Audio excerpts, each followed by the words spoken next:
Davriy sistemadagi guruhlar nomi 3-qism.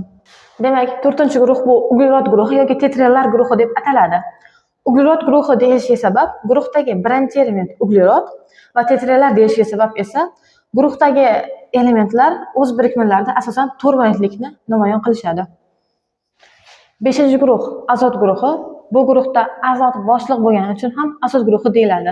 Va bu guruhning ikkinchi nomi bu pniktogenlar. Pniktogen so'zi grekcha pniktos so'zidan olingan bo'lib, bo'g'uvchi, nafasni qisuvchi degan ma'noni bildiradi. Buning sababi, misol uchun, toza azotdan odam nafas ola olmaydi, toza azot insonni bo'g'adi.